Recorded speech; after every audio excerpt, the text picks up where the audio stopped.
ನಿಮಗೆ ಅತ್ಯಂತ ಇಷ್ಟವಾದದ್ದು ಯಾವುದು? ನನಗೆ ಕಾವ್ಯ ಮತ್ತು ಕಾದಂಬರಿ ಬಹಳ ಇಷ್ಟ. ಕಾವ್ಯ ಮತ್ತು ಕಾದಂಬರಿಯಲ್ಲಿ ಯಾವುದು ಇಷ್ಟ ಅಂತ ಹೇಳಿದರೆ, ಈಗ ಮಗಳು ಮತ್ತು ಮಗನಲ್ಲಿ ಯಾರು ಇಷ್ಟ ನಿಮಗೆ ಅಂತ ಹೇಳಿದರೆ, ಮಗಳು ಇಷ್ಟವೋ ಮಗಳು ಇಷ್ಟ. ಎರಡೂ ಪ್ರಕಾರದಲ್ಲಿಯೂ ಸಣ್ಣ ಮಟ್ಟಿಗೆ ಕೆಲಸ ಮಾಡಿದ್ದೇನೆ. ನನಗೆ ಪ್ರತಿ ಕೃತಿ ಬರೆದಾಗಲೂ ಸಂತೋಷ ಕೊಟ್ಟಿದೆ. ಇನ್ನೊಂದು ಏನಂದರೆ, ಬರೆದು ಹೊರ ಬಂದ ನಂತರ ಇದು ಸಾಲದು ಅಂತ ಅನಿಸೋದು. ನನಗೆ ಸಾಲದು ಅಂತ ಅನಿಸಿ ಪುನಃ ಬರೀಲಿಕ್ಕೆ ಪ್ರಯತ್ನ. ಇಲ್ಲಿಗೆ ನಂದು ಮುಗೀತು ಅಂತ ಹೇಳಿ, ಈಗ ಪ್ರಾಯದಲ್ಲಿ ಮುಗೀತು ಅಂತಷ್ಟೇ ಹೊರತು ಕವಿತೆಗಳು ಈಗಲೂ ಬರೆಯಬಲ್ಲ, ಇನ್ನು ಕಾದಂಬರಿ ಬರೆಯಲಿಕ್ಕೆ ಆಗೋದಿಲ್ಲ. ಕನ್ನಡ ಸಂಘ 50 ವರ್ಷ ಗ್ರಾಮಾಂತರ ಪ್ರದೇಶದಲ್ಲಿ ಇಂಥ ಒಂದು ಕನ್ನಡ ಭವನವನ್ನು ಏಕೀಕರಣದ ನೇತಾರರ ಹೆಸರಲ್ಲಿ ನಾವು ಕಟ್ಟಿದ್ದರಿಂದ ಈ ಸಂಘಕ್ಕೆ ರಾಜ್ಯೋತ್ಸವ ಪ್ರಶಸ್ತಿ ಬರಬೇಕು. ಅದು ನಮಗೆ ದೊಡ್ಡ ಗೌರವ. ನಾನು ಅವರ ಎದುರೇ ಹೇಳಿಬಿಟ್ಟೆ ಒಂದೊಂದು ಫಂಕ್ಷನ್. ಏನು ಮಾಡಲಿಲ್ಲ ನಮ್ಮ ಸಚಿವರು ಕನ್ನಡಕ್ಕೆ. ಇವರು ಏಕಕಂಠ ಗಾನ ಅಂತೇಳಿ ಇಡೀ ರಾಜ್ಯದಲ್ಲಿ ಒಮ್ಮೆ ಕನ್ನಡ ಗಾನ ಆಡಿದರು. ಆ ನಂತರ ಪುಸ್ತಕ ಹಾರ ಕೊಡಬೇಡಿ, ಪುಸ್ತಕ ಬೇಡ, ಎಲ್ಲ ಸರಿಯೇ, ಒಳ್ಳೆಯದೇ. ಆದರೆ ಕನ್ನಡಕ್ಕೆ ಏನು ಮಾಡಿದ್ದಾರೆ?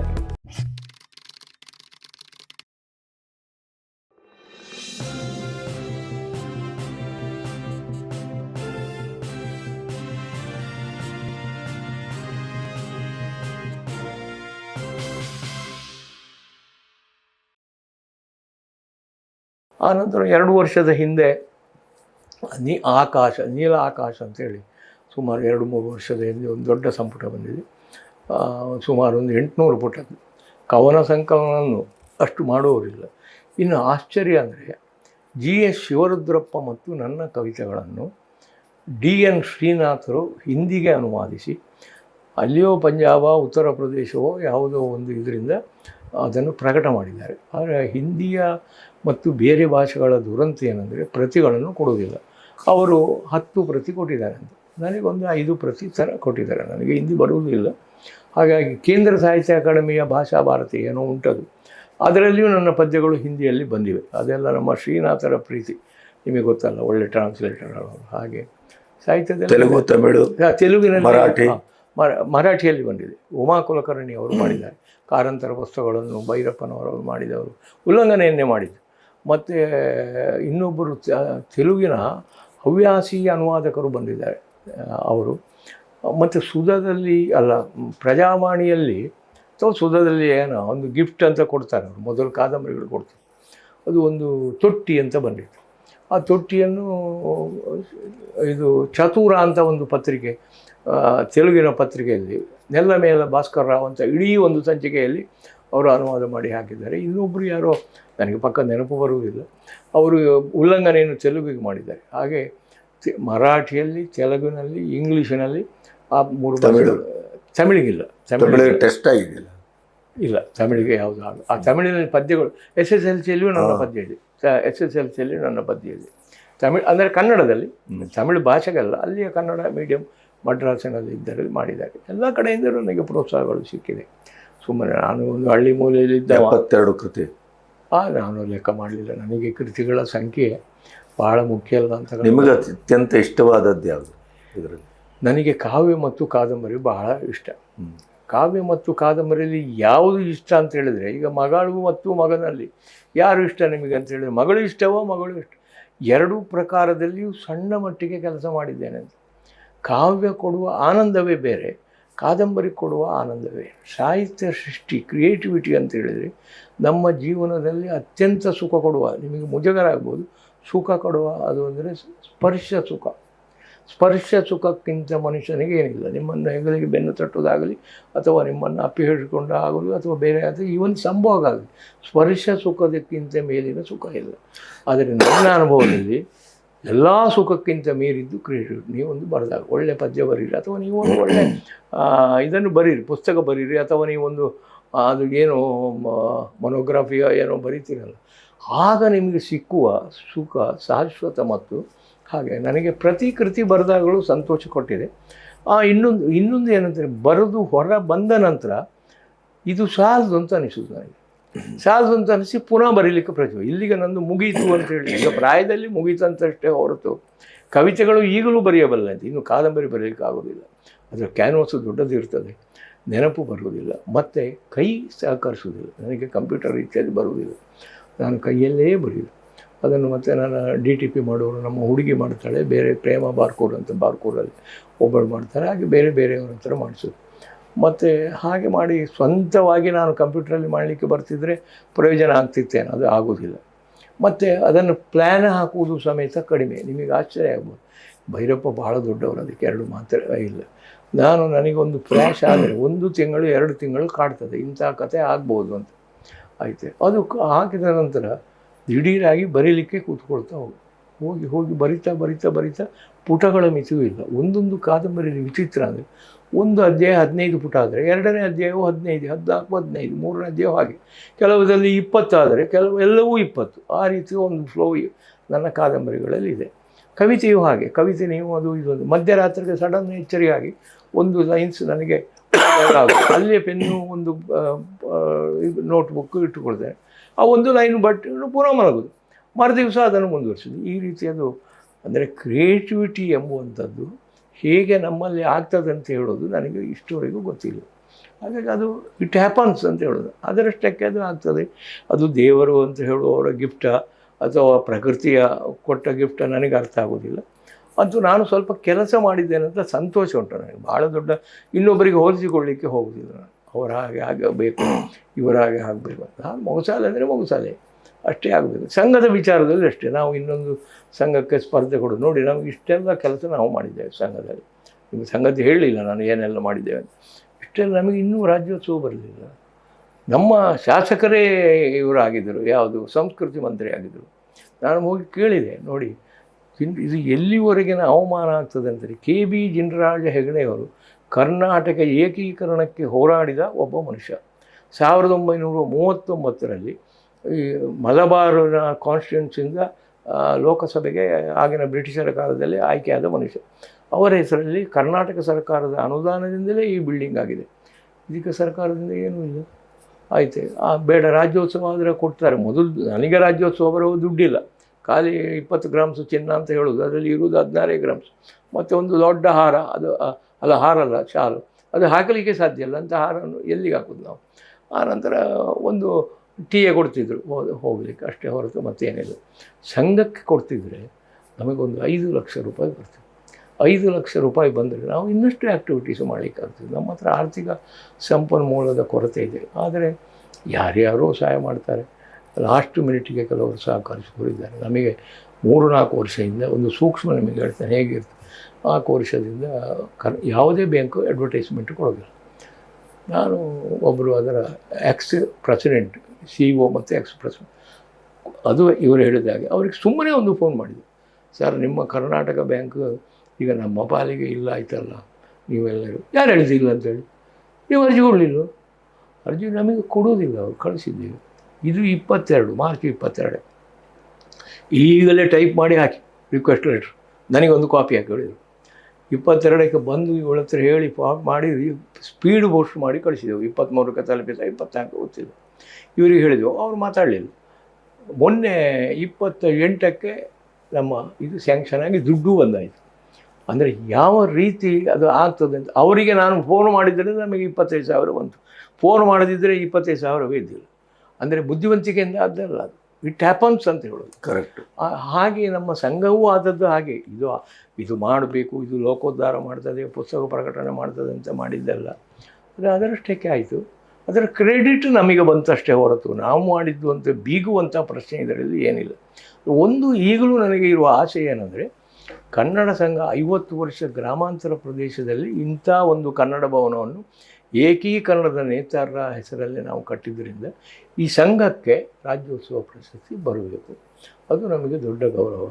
ಯಾಕಂದರೆ ಒಂದು ಹಳ್ಳಿಯ ಸಂಘವನ್ನು ಗುರುತಿಸುವುದು, ಕಳೆದ ವರ್ಷದ್ದು ಇದುವೇ ಸಂಘ ಸಂಸ್ಥೆಗಳಿಗಿದ್ದಿಲ್ಲ. ಅದರ ಮೊದಲನೇ ವರ್ಷ ಎಲ್ಲ ಇತ್ತು.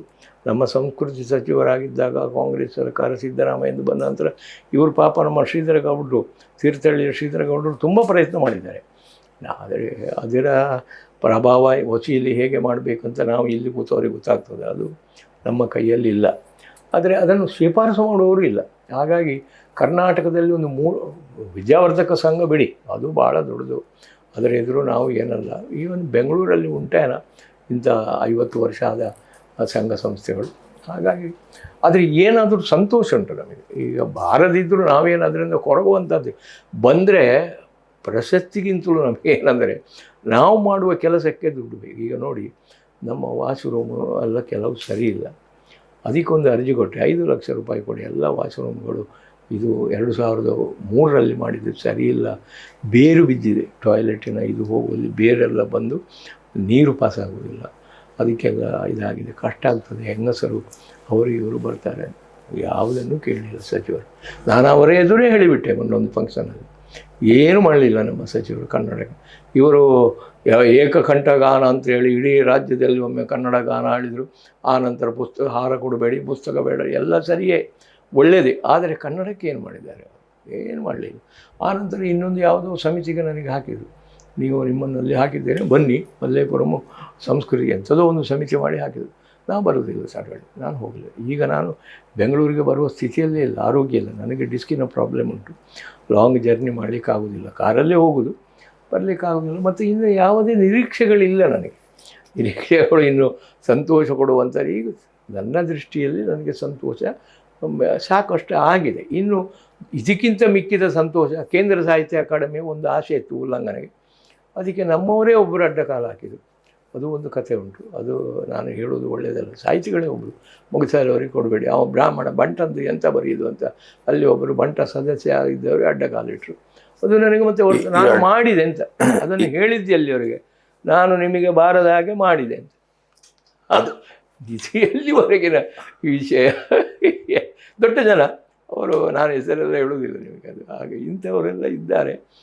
ಈ ಅಡ್ಡಗಾಲು ಸಂಸ್ಕೃತಿ ಬಹಳ, ಅಡ್ಡಗಾಲು ಸಂಸ್ಕೃತಿ ಜೋರುಂಟು ಸರ್, ಭಾಳ ಜೋರು. ನಿಮ್ಮ ಜೀವನದಲ್ಲಿ ಅದು ಎಷ್ಟು ಮಟ್ಟಿಗೆ ಅಡ್ಡಗಾಲು ಸಂಸ್ಕೃತಿ ನಿಮ್ಮ ಈ ಒಟ್ಟು ಈ ಜೀವನದಲ್ಲಿ? ನನ್ನ ಅಡ್ಡಗಾಲು ಸಂಸ್ಕೃತಿ ನನಗೆ ಸಾಹಿತ್ಯ ಪ್ರಶಸ್ತಿ ಪುರಸ್ಕಾರಗಳಲ್ಲಿ ಅಷ್ಟೇ ಹೊರತು ಬಾಕಿ ನನ್ನ ಚಟುವಟಿಕೆಗಳಿಗೆ ನಮ್ಮ ಇಲ್ಲಿ ಕಾಂತಾವರದವರಾಗಲಿ ಊರಿನವರು ನಮ್ಮ ಹುಟ್ಟೂರಿನವರಾಗಲಿ ಯಾರೂ ಮಾಡಲಿಲ್ಲ. ನನ್ನನ್ನು ಇಲ್ಲಿಯವರು ಈ ಊರಿನಲ್ಲಿ ಹುಟ್ಟಿದವನಿಗಿಂತ ಹೆಚ್ಚು ಪ್ರೀತಿಯಿಂದ ಸಾಕಿದ್ದಾರೆ. ಅದು ನನಗೆ ನಿಜವಾಗಿ. ನಿಮ್ಮ ಸಾಹಿತ್ಯ, ಸಂಸ್ಕೃತಿ, ಸಮಾಜ ಮತ್ತು ಸಂಘಟನೆ ಈ ಕ್ಷೇತ್ರಕ್ಕೆ ಸಂಬಂಧಿಸಿದ ಹಾಗೆ ಆರ್ ಯು ಹ್ಯಾಪಿ? ಹ್ಯಾಪಿಯೇ, ನನಗೆ ಸಂತೋಷ ಇದೆ, ನನಗೆ ದುಃಖ ಇಲ್ಲ, ನಿರಾಶೆ ಇಲ್ಲ. ಈ ಪ್ರಶಸ್ತಿ ಮತ್ತು ಇತ್ಯಾದಿಗಳ ನನ್ನ ಯೋಗ್ಯತೆ ಎಷ್ಟು ಅಂತ ನಾನು ತಿಳ್ಕೊಂಡಿದ್ದೇನೆ. ಪ್ರಶಸ್ತಿಯಿಂದ ಯೋಗ್ಯತೆ ಅಂದರೆ ಸಾಕಲ್ಲ. ಒಬ್ಬ ಸಾಮಾನ್ಯ ಮನುಷ್ಯ, ಒಬ್ಬ ಬಡ ಕುಟುಂಬದಲ್ಲಿ ಹುಟ್ಟಿದವ ಒಂದು ಆಯುರ್ವೇದ ಓದಿದ. ಈಗ ಆಯುರ್ವೇದಕ್ಕೆ ಭಾಳ ಹೆಸರುಂಟು. ಈಗ ನನ್ನ ಮಗ ಪ್ರೊಫೆಸರ್, ಅವ MD, ಅವ ಆಲ್ ಇಂಡಿಯಾ ಲೆವೆಲ್ನ ಸಿಲೆಬಸ್ ಕಮಿಟಿಯ ವೈಸ್ ಪ್ರೆಸಿಡೆಂಟ್ ನನ್ನ ಮಗ. ಆಯುರ್ವೇದ ಈಗ ಅವರಿಗೆಲ್ಲ ಫ್ಲೈಟ್ನಲ್ಲೇ ಹೋಗೋದು, ಅಷ್ಟೆಲ್ಲ ಬಂದಿದೆ. ನಮ್ಮ ಕಾಲದಲ್ಲಿ ಪುರೋಹಿತ ಭಟ್ರಿಗೂ ಆಯುರ್ವೇದ ಪಂಡಿತನಿಗೂ ಒಂದೇ ಗ್ರೇಡ್. ಪುರೋಹಿತ ಭಟ್ಟ ಅಂದರೆ ತೂ ಅಂತ ಕರೀತಿದ್ರು ಆಗ, ನನ್ನ ಕಾಲದಲ್ಲಿ, ನಾನು ಕಲಿಯುವ ಕಾಲದಲ್ಲಿ. ಆಯುರ್ವೇದ ಓದುವುದಾ ತಮಾಷೆ ಮಾಡು, ಆಯುರ್ವೇದವೋ 2 ಸಲ ಕೇಳೋದು, ಆಯುರ್ವೇದವೋ ಹೌದು, ಆ ರೀತಿ ಇತ್ತು. ಈಗಾಗಲ್ಲ. ಈಗ ನಿಮ್ಮ ಕಣ್ಣೆದುರೇ ಬಂತಲ್ಲ ಹೊಸಮಾರು ಅಂತ, ಅಲ್ಲಿಂದಲ್ಲಿ ನನಗೆ ಎಲ್ಲಿಯೂ ಕೆಮ್ಮು ಗುಣ ಆಗಲಿಲ್ಲ, ನೀವೊಂದು ಕೊಡಬಹುದು, ಕೊಡ್ತೇನೆ ಅಂತಲ್ಲ, ಬನ್ನಿ ಹೇಳುವ ಅಂತ ಹೇಳಿದೆ. ಈಗ ತುಂಬ ಗೌರವ ಉಂಟು. ನಮ್ಮ ಹತ್ರ ಆಯುರ್ವೇದ ಕೊಡಿ ಅಂತ ಹೇಳಿ ವಿಮರ್ಶೆ ಮಾಡಿ ವಿಚಾರಿಸಿ ಬರುವವರಿದ್ದಾರೆ. ಮತ್ತು ನಾನೇನು ಆಯುರ್ವೇದದಲ್ಲಿ ಎಕ್ಸ್ಪರ್ಟ್ ಅಲ್ಲ, ನಾನು ಮತ್ತು ನನಗೆ ಮಗನ ಹತ್ರ ಕೇಳ್ತೇನೆ. ಅಂಥ ಕಾಂಪ್ಲಿಕೇಶನ್ಸ್ ಬಂದರೆ ನಾನು ಒಂದು ಸಣ್ಣ ಡಯಾಗ್ನೋಸಿಸ್ ಮಾಡಿ ಮತ್ತು ಮಗನಿಗೆ ಅದನ್ನು ಫಾರ್ವರ್ಡ್ ಮಾಡ್ತೇನೆ, ಅಥವಾ ಸೊಸೆಗೆ ಮಾಡ್ತೇನೆ, ಅವರ ಅನುಭವವನ್ನು ಹೇಳ್ತಾರೆ. ಆದರೆ ಮಿರಾಕಲ್ ಅಂದರೆ ಕೊಟ್ಟದ್ದು ಗುಣ ಆಗ್ತದೆ. ಈ ಮೆನೋಪಾಸ್ ಎಲ್ಲ ಉಂಟಲ್ಲ, ಅದರಲ್ಲಿ ಭಾಳ ಅದ್ಭುತ. ಭಾಳ ನಮ್ಮದು ಆಯುರ್ವೇದ ಮದ್ದುಗಳಲ್ಲಿ ಮೆನೋಪಾಸಿಗೆ ಕಂಟ್ರೋಲ್ ಮಾಡಲಿಕ್ಕೆ ಆಗೋದಿಲ್ಲ ಎಲ್ಲಪತಿಗೂ. ಹಾಟ್ ಫ್ಲಶ್ ಇದು ಬರುವುದು, ಬೆವರುವುದು, ಆನಂತರ ಡಿಪ್ರೆಷನಿಗೆ ಹೋಗೋದು, ನಿದ್ರೆ ಬಾರದೇ ಇರೋದು, ಇದಕ್ಕೆಲ್ಲ ನಮ್ಮ ಆಯುರ್ವೇದದಲ್ಲಿ ಎಂಥ ಅಧ್ಯಯನಗಳು.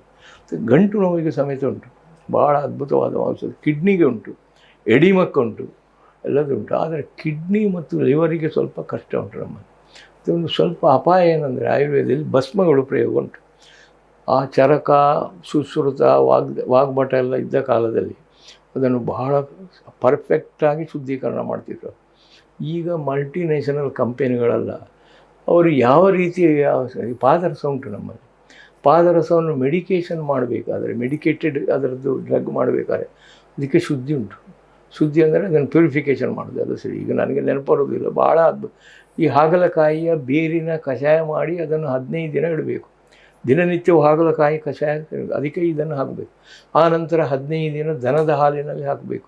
ಆನಂತರ ತ್ರಿಫಲ ಕಷಾಯದಲ್ಲಿ ಹಾಕಬೇಕು. ಹೀಗೆಲ್ಲ 3 ತಿಂಗಳು 4 ತಿಂಗಳು ಅದನ್ನು ಹಾಗೆ ಇಟ್ಟರೆ ಆ ಪಾದರಸದಲ್ಲಿರುವ ಗುಣಗಳೆಲ್ಲ ಸೆಕೆಂಡರಿ ಇದು ಬರುವಂಥದ್ದೆಲ್ಲ ಕಡಿಮೆ ಆಗ್ತದೆ ಅಂತ ಶಾಸ್ತ್ರದಲ್ಲಿ ಉಂಟು. ಈಗ ಅಷ್ಟೆಲ್ಲ ಕಂಪೆನಿಯವರು ಮಾಡ್ತಾರೆ, ಎಂಥದ್ದು ಇಲ್ಲ. ಮತ್ತು ನಿಮಗೆ ಆಶ್ಚರ್ಯ ಅಂದರೆ, ನನಗೆ ಬೇಸರದ್ದಂದರೆ ಈ ಕಸ್ತೂರಿ ಮಿಶ್ರಣ ದಶಮೂಲಾರಿಷ್ಟ ಅಂತ ಉಂಟು. ನೀವು ಒಂದು ಕಾಮನ್ ಸೆನ್ಸ್ ಯೂಸ್ ಮಾಡಿ, ಕಸ್ತೂರಿ ಮುಗಳವೇ ಇಲ್ಲ, ಇವರ ಕಸ್ತೂರಿ ಎಲ್ಲಿಂದ ತಂದಿದ್ದಾರೆ? ಜನರನ್ನೆಲ್ಲ ಸುಮ್ಮನೆ ಆ ಕಸ್ತೂರಿ ಮಿಶ್ರಣ ತೆಗೀರಿ. ದಶಮೂಲಾರಿಷ್ಟವು ಇನ್ನೊಂದು 10-20 ವರ್ಷ ಆದಾಗ ದಶಮೂಲವೇ ಸಿಕ್ಕಲ್ಲ, 10 ಬೇರು ಎಲ್ಲಿ ಸಿಗ್ತದೆ? ಬೇರು ಎಲ್ಲ ನಾಶ ಮಾಡಿದ್ದೇವೆ ನಾವು. ಹಾಗಾಗಿ ಈಗಿನ ಪರಿಸ್ಥಿತಿಯಲ್ಲಿ ನಾಶ ಆಗುವುದನ್ನೇ ನೋಡಿ ನನಗೆ ತುಂಬ ದುಃಖ ಆಗ್ತದೆ. ಕೆಲವು ಔಷಧಿಗಳು ಅದ್ಭುತ, ಅದು ನಮ್ಮದು ಆಯುರ್ವೇದದಲ್ಲಿ ನಾನು ಹೇಳಿಕೊಳ್ಳುವುದಲ್ಲ, ಅದು ಕೊಟ್ಟು ನೋಡಬೇಕು. ಒಂದು ಕುಟಜ ಘನವಟಿ ಅಂತ ಹೇಳಿದೆಯಲ್ಲ, ಕೊಡಸಿಗೆ ಹೋಗುವುದು, ಕಾಡಿನಲ್ಲಿ ಬೆರೆಯುವ ಕೊಡಸಿಗೆ ಹೇಳ್ತಾರೆ ನಿಮ್ಮ ಆಚೆ ಉಂಟು. ಅದನ್ನು ನಾವು ಅದನ್ನು ಹುರಿದು ಬೇರೆ ತಳೆದು ಎಂಥ ಪವರ್ಫುಲ್ ಮದ್ದದು ಗೊತ್ತುಂಟು. ನಿಮ್ಮ ಲಾಪರಮೈಡ್ ಅಂತ ಉಂಟು, ಬೇದಿಗೆ ಕೊಡುವಂಥ, ಅದರಲ್ಲಿ ಕಂಟ್ರೋಲ್ ಆಗೋದು ಸಮೇತ ಕುಟಜದಲ್ಲಿ ಆಗ್ತದೆ. ಕುಟಜ ಮರವೇ ಇಲ್ಲ, ಏನು ಮಾಡ್ತೀರಿ ನೀವು? ಇನ್ನೊಂದು ಅದರ ಹೆಸರು ಮರ್ತೋಯ್ತು ನನಗೆ, ಈ ಬಿಳಿ ತೊನ್ನು ಉಂಟಲ್ಲ, ಹೌದು, ಬಿಳಿ ತೊನ್ನಿಗೆ ಈಗ ಇಲ್ಲಿ ಒಂದು ಗುಡ್ಡೆ ಉಂಟು, ಅದು ಈಗ ಮರ್ತೋಗಿದೆ, ಈಗೆಲ್ಲ ಮರೀತದೆ. ಅಲ್ಲೊಂದು ಸೊಪ್ಪುಂಟು, ಆ ಸೊಪ್ಪನ್ನು ತಂದು ಒಂದು ಬಾಲ್ದಿಗೆ ಹಾಕಿ ಅದಕ್ಕೆ ತೆಂಗಿನೆಣ್ಣೆ 1 ಲೀಟ್ರ್ 2 ಲೀಟ್ರ್ ಹಾಕಬೇಕು, ಬಿಸಿಲಿಗೆ ಇಡಬೇಕು, ದಿನಾ ತೆಗೆದು 15 ದಿನ ಆಗುವಾಗ ಅದು ಕೆಂಪಾಗ್ತದೆ ಎಣ್ಣೆ. ಆ ಎಣ್ಣೆಯನ್ನು ಹಚ್ಚಿದರೆ ತೊನ್ನು ಕಡಿಮೆ ಆಗ್ತದೆ. ತೊನ್ನು ಇಲ್ಲ, ಎಂಥ ಅದ್ಭುತ ಅದು.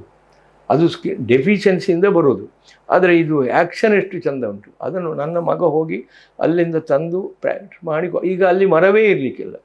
ಅದು ಅಲ್ಲಿ ಯಾವುದೋ ಒಂದು ಗುಡ್ಡ ನಮ್ಮ ಇದರಲ್ಲಿ ಮೂಡಬಿದ್ರೆ ಆಚೆ, ಅದಕ್ಕೆ ಹೆಸರು ಮರ್ತೋಯ್ತು, ಕೊಣಾಜೆ ಗುಡ್ಡ, ದೊಡ್ಡ ಪರ್ವತ. ನಿಮ್ಮ ಇಲ್ಲಿ ಇದರ ಬೆಟ್ಟ ಉಂಟಲ್ಲ, ಧರ್ಮಸ್ಥಳದ ಹತ್ರ, ಎಂಥ ಗುಡ್ಡ ಅದು, ಅಂಥ ಗಡ್ಡ. ಆ ಪ್ರಯೋಗಗಳೆಲ್ಲ ಇಲ್ಲ ಈಗ. ಹಾಗಾಗಿ ಅದು ಒಂದು ರೀತಿಯ ಈ ಕಾಲದಲ್ಲಿ ಆದ ಪರಿವರ್ತನೆಗಳು ತುಂಬ ಒಳ್ಳೆಯದಾಗಿದೆ, ಡೆವಲಪ್ ಆಗಿದೆ. ಅದರ ಜೊತೆಗೆ ಮೂಲ ಸಂಸ್ಕೃತಿಗಳು ನಾಶ ಆಗ್ತಾ ಇದೆ. ಅದು ಬಹಳ ಬೇಜಾರಾಗ್ತದೆ. ನಿಮ್ಮ ಇಡೀ ಈ ಸಾಹಿತ್ಯದ ಜೀವನದಲ್ಲಿ ನಿಮಗೆ ಸಿಗಬೇಕಾದದ್ದು ಇದು ಆಗಿತ್ತು, ಇದು ಸಿಕ್ಕಿಲ್ಲ ಅನ್ನುವಂಥ ನೋವಿದೆಯಾ? ಅಲ್ಲ, ನೋವು ನಾನು ಹೇಳಿದ್ದೆಲ್ಲ, ಇದ್ದದ್ದಕ್ಕೆ ಸಂತೋಷ ಪಡ್ತೇನೆ. ನಾನು ಈ ರೀತಿಯ ಒಂದು ವ್ಯಕ್ತಿ ಆಗಬಹುದು ಅಂತ ಬಾಲ್ಯದಲ್ಲಿ ಇರುವಾಗ ಕನಸು ಕಟ್ಟಲಿಕ್ಕೆ ಸಾಧ್ಯತೆ ಇಲ್ಲ. ಇವತ್ತು ನಾನು ಏನು ಮಾಡಿದ್ದೇನೆ, ಈ ರೀತಿ ನನ್ನ ಕುಟುಂಬದವರು ನೆನೆಸಲಿಲ್ಲ. ಈಗ ನಮ್ಮ ಕುಟುಂಬದವರು, ಅವರಿಗೆ ಸಾಹಿತ್ಯ ಪ್ರೀತಿ ಈಗಿನ ಜನರೇಷನ್ಗೆ, ನಮ್ಮ ಮಕ್ಕಳಿಗುಂಟು, ಮೊಮ್ಮಕ್ಕಳಿಗೆ ಗೊತ್ತೇ ಇಲ್ಲ. ಅವರೆಲ್ಲ ಇಂಗ್ಲೀಷ್ ಮೀಡಿಯಮ್. ನಾವು ಇನ್ನೊಬ್ರಿಗೆ ಹೇಳ್ತೇವೆ ಅಷ್ಟೇ, ಪೂನಾದಲ್ಲಿ ಇದ್ದವ, ಅವ ಇಲ್ಲಿ ಕನ್ನಡ ಮೀಡಿಯಮಲ್ಲಿ ಮಾಡ್ತಾರೆ. ಹಾಗೆ ಅದು ಬಿಡಿ. ನಮ್ಮ ಕುಟುಂಬದವರಲ್ಲಿದ್ದವರಿಗೆ ಸಮೇತ ಪ್ರೀತಿ ಕಡಿಮೆ. ಅದು ಮಾಡಿದ್ದಾನೆ, ಏನೋ ಒಂದು ಮಾಡಿದ್ದಾನೆ ಅಂತ. ಹಾಗಾಗಿ ನನಗೆ ಮಾತ್ರ, ನಾನು ಅಲ್ಲಿ ಇದ್ದ ಮೊದಲಿನ ಸ್ಥಿತಿ ನೋಡಿದರೆ ಇವತ್ತು ನಾನು ಬಂದು ಮುಟ್ಟಿದ್ದು, ನಾನು ಸ್ವರ್ಗಾರೋಹಣ ಮಾಡಿದಷ್ಟೇ ನನಗೆ ಸಂತೋಷ ಉಂಟು, ದುಃಖ ಇಲ್ಲ. ದುಃಖ ಯಾಕೆ ಪಡಬೇಕು? ಇನ್ನು ಪ್ರಶಸ್ತಿಗಳು, ಇವತ್ತು ಪ್ರಶಸ್ತಿಗಳ ಬಗ್ಗೆ ಮಾತಾಡುವುದೇ ಅಪಭ್ರಂಶ ಮತ್ತು ನಾಚಿಕೆ, ಹೇಸಿಗೆ. ಅದು ಸುಮ್ಮನೆ ನಾವು ಸಿಕ್ಕದಿದ್ದಕ್ಕೆ ಅದು ಒಂದು ಕತೆ ಉಂಟಲ್ಲ, ಆ ರೀತಿ ಮೊಗಸಾಲೆಯವರು ಸಿಕ್ಕದಿದ್ದಕ್ಕೆ ಹಾಗೆ ಹೇಳ್ತಾರೆ ಅಂತ ಹೇಳ್ಬೋದು. ಆಮೇಲೆ ನಿಮ್ಮ ಒಡನಾಟಕ್ಕೆ ಬಂದಂಥ ಸಾಹಿತಿಗಳ ನೆನಪುಗಳನ್ನು ತೆಗೆದಿದ್ದರೆ? ಸಾಮಾನ್ಯವಾಗಿ ನನಗೆ ಚೊಕ್ಕಾಡಿಯವರು, ಉಡುಪಿಯ ಪ್ರೊಫೆಸರ್ ರಾಮದಾಸರು ಅಂತ ಇದ್ದರು, ಮುರಳೀಧರ ಉಪಾಧ್ಯಾಯರು, ಅಂಶುಮಾಲಿಯವರು, ಬೆಳಗೋಡು ರಮೇಶ ಭಟ್ರು, ಇದು ನನ್ನ ಈ ಪರಿಸರದಲ್ಲಿ ಬಹಳ ಆತ್ಮೀಯರಾಗಿದ್ದವರು. ಹಾಗೆ ಇನ್ನೂ ಅನೇಕರು ರಾಜ್ಯ ಮಟ್ಟದಲ್ಲಿ ಒಂದು ಕಾಲದಲ್ಲಿ ದಿವಾಕರು ನನಗೆ ಭಾಳ, ಈಗ ನಮ್ಮ ಸಂಪರ್ಕ ಎಸ್ ದಿವಾಕರ್, ವೆಂಕಟೇಶಮೂರ್ತಿಯವರು ಭಾಳ ಇದು, ಮತ್ತು ಹಿರಿಯರಾದ ಕಣವಿಯವರು, ಅವರು ನನಗೆ ಇದ್ದರು, ಒಳ್ಳೆಯ ಪ್ರೀತಿಯಲ್ಲಿ ನನ್ನನ್ನು ನೋಡಿಕೊಂಡವರಿದ್ದಾರೆ. ಮತ್ತು ಭಾಳ ದೂರದವರನ್ನು ನಾನು ಭೈರಪ್ಪನ ಭಾಷಣಗಳನ್ನು ಕೇಳಿದ್ದೇನೆ, ಅವರು ಅಟೆಂಡ್ ಆದ ಸಭೆಗಳಲ್ಲಿ ಕೇಳಿದ್ದೇನೆ. ನಾನು ಅವರನ್ನು ಸಂಪರ್ಕ ಮಾಡಲಿಕ್ಕೆ ಹೋಗಲೇ ಇಲ್ಲ. ಕಾರಂತರದ್ದು ಸಂಪರ್ಕ ಇತ್ತು. ಸಂಪರ್ಕ ಅಂದರೆ ಹೆಚ್ಚಲ್ಲ, ನಮ್ಮ ಸಭೆಗೆಲ್ಲ ಕರೆದರೆ ಭಾರಿ ತಮಾಷೆಯ ವ್ಯಕ್ತಿತ್ವ, ಜನರಿಗೆ ಗೊತ್ತಿಲ್ಲ ಕಾರಂತರು ಅಂದರೆ ಗಂಭೀರ ಅಂತ. ಒಂದು ಸಲ ಅವರನ್ನು ಕಳಿಸಿಕೊಳ್ಳಿಕ್ಕೆ ನಾನು ನಿಲ್ತೇನೆ ಸರ್ ಹೇಳಿ, ಅಯ್ಯೋ ನಿಲ್ಲುದು ಯಾಕೆ ಮರೆಯ ಕೂತುಕ ಅಂತ ಹೇಳಿದರು. ತಮಾಷೆ ಬೇಜಾರ. ಆನಂತರ ಅಲ್ಲಿ ನಮ್ಮ ಕನ್ನಡ ಸಂಘದ ಕಚೇರಿಗೆ ಇದಲ್ಲ, ಆಗ ಹಿಂದೆ ನಮ್ಮದಿದ್ದದ್ದು ಶಾಲೆಯಲ್ಲಿ ನಮ್ಮ ಆಫೀಸ್, ಅಲ್ಲಿ ಅವರನ್ನು ಕರೆದಿದ್ದೇವೆ. ಅಲ್ಲಿ ಭಜನೆ ಆಗ್ತಿತ್ತು ದಸರಾ ಸಮಯದಲ್ಲಿ. ಸರ್ ಭಜನೆಗೆ ಬನ್ನಿ ಅಂತ ಹೇಳಿದ್ರು. ಆಗ ಭಜನೆಗೆ ಅಲ್ಲಿ ಯಾಕೆ ಮರ, ಇಲ್ಲಿ ನೋಡು, ಇಲ್ಲೊಂದು ಈ ಮರ ಉಂಟು, ಈ ಮರ, ನೀನು ಆಯುರ್ವೇದ ಓದಿದವನಲ್ಲ, ಈ ಮರದ ಹೆಸರು ಹೇಳು ಎಂಥದ್ದು, ನನಗೇ ಗೊತ್ತಿದ್ದಿಲ್ಲ. ಅವರು ಅದರ ಹೆಸರು ಹೇಳಿದ್ರು. ಅದರದ್ದು ಏನೇನೋ ಪ್ರಯೋಜನ ಉಂಟು, ಕಾರಂತರದ್ದು ನಾಲೆಜ್. ಆನಂತರ ಆ ಮಾಡರು ಅಂತ ಹೇಳಿದ ನನಗೆ ಗಾಡ್ ಫಾದರ್ನಾಗಿದ್ದವರು ಅಂತ, ಶಾಲೆಯ ಸಂಚಾಲಕ, ಅವರ ಹೆಂಡತಿ ಬಂದರು. ಅವರೊಂದು ಮುಗ್ಧ ಪ್ರಶ್ನೆಗಳಿದ್ರು, ಕಾರಂತರೆ ನೀವು ಇಷ್ಟೆಲ್ಲ ಬರೆದಿದ್ದೀರಿ, ನಿಮ್ಮ ಮಕ್ಕಳಿಗೆ ಇದರಲ್ಲಿ ಆಸಕ್ತಿ ಇಲ್ವಾ? ಅವರಿಗೇನು ಬರೆಯುವುದಿಲ್ಲ. ಅಯ್ಯೋ ಅವರಿಗೆ ಯಾಕೆ ಆಸಕ್ತಿ ಇತ್ತು ಮಾರಾಯರೆ, ನನಗೇನು ಕೆಲಸ ಇಲ್ಲ ಅಂತ ಮಾಡಿದ್ದೇನೆ, ಕೆಲಸ ಇಲ್ಲದಕ್ಕೆ ಇದು ಮಾಡಿದ್ದೆ, ಅವರಿಗೆ ಕೆಲಸ ಉಂಟು. ಎಂಥ ಚಂದದ ಉತ್ತರಗಳು. ಅಂತ ಕಾರಂತರದ್ದೆಲ್ಲ ಉಂಟು. ಭಾಳ ಪ್ರೀತಿಯ ಮನುಷ್ಯ. ಮತ್ತು ಒಂದು ಪತ್ರ ಬರೆದ್ರೆ ಉತ್ತರ ಕೊಡೋದು. ಹಿಂದೆ ಹಾಮನಾಯಕರು ಇದರಲ್ಲಿ ನನಗೆ ಅತ್ಯಂತ ಆತ್ಮೀಯರಾಗಿದ್ದವರು ಹಾಮನಾಯಕರು. ಅನಂತಮೂರ್ತಿಯವರು ನನ್ನಲ್ಲಿ ಟಚ್ ಇತ್ತು. ಒಂದು ಪದ್ಯ ಎಲ್ಲ ಬಂದರೆ ಫೋನ್ ಮಾಡ್ತಿದ್ರು ಅವರು. ಅದನ್ನು ಪ್ರಜಾವಾಣಿ ಪದ್ಯ ಏಕವಚನದಲ್ಲಿ ಮಾತಾಡೋದು, ನಮಗೆಲ್ಲದು ಸಂತೋಷ. ಬಹುವಚನದಲ್ಲಿ ಮಾತಾಡೋದು. ಹಾಮನಾಯಕರು ಮಾತಾಡಿದ್ದಲ್ಲ, ಹಾಮನಾಯಕರು ನೀವಂತಲೇ ಮಾತಾಡೋದು. ನಮ್ಮ ಮನೆಗೆ ಬಂದಿದ್ದಾರೆ. ಮತ್ತು ಮಲ್ಲೇಪುರಂ ಸಾಕಷ್ಟು ಸಲ ನಮ್ಮ ಮನೆಯಲ್ಲಿ ಬಂದು ಉಳ್ಕೊಂಡಿದ್ದಾರೆ. ನಮ್ಮ ಕನ್ನಡ ಸಂಘದಲ್ಲಿ 148 ಉಪನ್ಯಾಸಗಳಾಗಿದೆ. ಈ ಕನ್ನಡ ಭವನದಲ್ಲಿ 148 ಉಪನ್ಯಾಸಗಳಿಗೆ ಬಂದವರು. ಅದರಲ್ಲಿ 90% ನಮ್ಮ ಮನೆಯಲ್ಲೇ ಇಟ್ಟುಕೊಂಡು ನಾವೇ ಊಟ ತಿಂಡಿ ಕಾಫಿ ಕೊಟ್ಟವು. ಅಲ್ಲಮ ಪೀಠದಲ್ಲಿ ಸಾಮಾನ್ಯ ಒಂದು 125 ಉಪನ್ಯಾಸ ಆಗಿದೆ. ಅದರಲ್ಲಿಯೂ ಎಲ್ಲ ನಮ್ಮವರೇ ಬಂದವರು. ಯಾವ ಮೂಲೆಯಿಂದ. ಮೊನ್ನೆ ಚನ್ನಬಸಣ್ಣವನ್ನು ಕರೆಸಿ ಇಲ್ಲಿ ಸನ್ಮಾನ ಮಾಡಿದ್ದೇವೆ ಬಳ್ಳಾರಿಯಿಂದ. ಚಿದಾನಂದ ಶಾಲೆಯನ್ನು ಅಲ್ಲಿ ರಾಯಚೂರಿನಿಂದ ಕರೆಸಿದ್ದೇವೆ, ಒಂದು ಪ್ರಶಸ್ತಿ ಕೊಟ್ಟಿದ್ದೇವೆ. ಅಂದರೆ ಅವರ ಇದಕ್ಕೆ ಬೇಕಾಗಿ ಕೊಟ್ಟಿದ್ದೇವೆ. ಕರ್ನಾಟಕದ ಮೂಲೆಯಿಂದ ಕೋಲಾರದಿಂದ ರಘುನಾಥ ಅಲ್ಲಿ ಅವರನ್ನು ಕಳಿಸಿದ್ದೇವೆ. ಎಲ್ಲರೂ ಬಂದು ಉಳ್ಕೊಂಡದ್ದು ಮನೆಯಲ್ಲಿ. ಇಲ್ಲಿ ಹೋಟ್ಲಿಲ್ಲಲ್ಲ. ಈಗ ನೀವು ಉಳ್ಕೊಳ್ತೀರಂದರೆ ನಾನು ಈಗ ನಿಮ್ಮನ್ನು ಮನೆಯಲ್ಲಿ ಉಳಿಸ್ಕೊಳ್ತಿದ್ದೆ. ನಮ್ಮ ಮನೆಯವರಿಗೆ ಆರೋಗ್ಯ ಸೊಸೆಯದ್ದು ಸೂಕ್ಷ್ಮ ಹೇಳಿದೆ. ಹಿಂದೆ ಮನೆಗೆ ಬಂದು ಊಟ ಮಾಡಿದ್ದೇನೆ.